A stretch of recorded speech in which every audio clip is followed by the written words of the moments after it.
So yun guys, nakabila ko ng pagkain sa kanto. So tikman natin. Ang quick na favorite ko.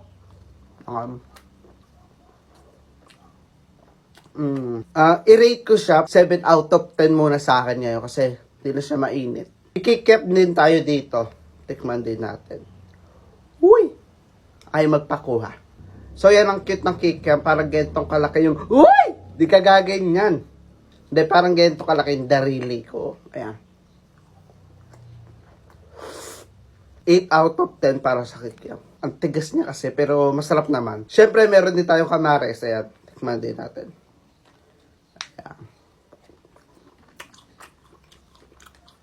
9 out of 10 para sa atin ang kamares kasi perfect na perfect yung lasa rin ng suka niya. Grabe. Donut sa kanto.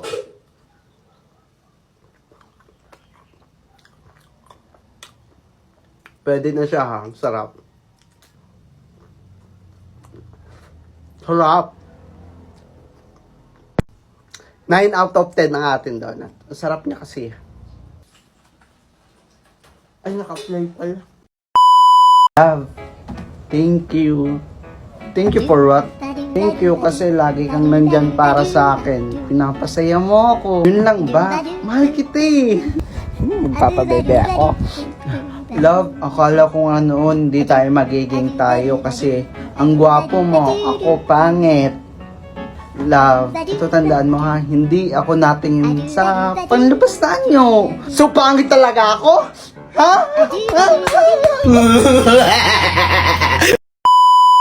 DIY sangyupsal. May nabili akong lettuce, nakatanim pa nga ito, nakalagay pa sa paso. Luto lang din ako ng mga panlagay ko dito. Ito na rin pala ang breakfast ko. Grabe, sobrang sarap talaga nito. At sobrang lutong ng aking kinakain na lettuce. Pakinggan nyo.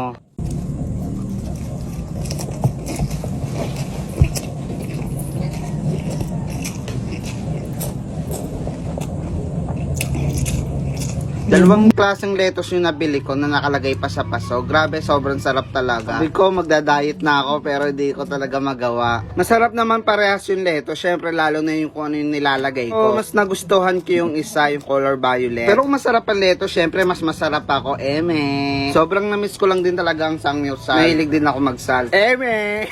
Ikaw, kaibigan, ano ang agahan mo? I-comment mo nga. Bye-bye! Kahit kailan talaga manluloko ka. Diba? Di ba talaga titigil? Totoo naman kahit kailan babaero ka. Ewan niya, sir, isipin mo gusto mong isipin. Ay, nakaalis na talaga ako dito. Bahala ka na. Ako, tinakot mo na aalis ka. Umalis ka. Ano, igagaya mo ako sa iba na takot sa asawa? Diyos ko, kung gusto mo umalis, umalis ka. Tsaka ito, tandaan mo ha. Ito na huli ako kung hihingi ng tawad. Please, ako nang umalis. Sorry na. Konay, gusto mo ice cream? Mukha mo isda sa rep yan eh. Ice cream nga to. Lokohin mo lang, mebe. Eh di isda na kong isda oh. Ang sarap. Huwag kang hihingi ah. Ice cream nga eh. Hingi ako. Ano ba?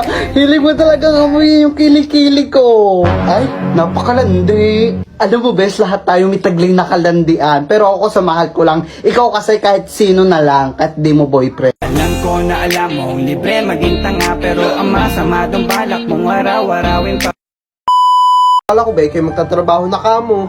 Mapaulit-ulit ka na lang. Ba't mapilit nyo ba ako pinagtatrabaho agad? Ano tingin sa akin? Investment? Para kayo, senti-senti na lang. Kami nagpapakahirap ng mga anak kasi nga investment kami. 'Di ba? Gano'n naman. Ay, be, huwag makitid ang utak ka. Para sa'yo talaga 'yan. Eh paano na lang pag wala na kami? Oh. Makakaya mo sarili mo. 'Di ba? Hindi. Kaya nga tinuturuan kita ng maaga para makapagtrabaho ka na kasi ayaw mo naman mag-aaral lang ayos. Magtrabaho ka na lang. Nasa gano'n, makaya mo sarili mo kahit pa paano. Huwag kang bobo ha, be. Para kang nagka-grade 2.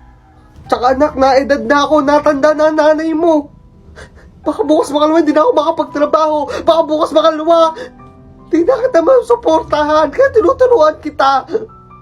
Paano ka na lang pag nawala ako? Paano na lang pag wala kang alam na iwan ko?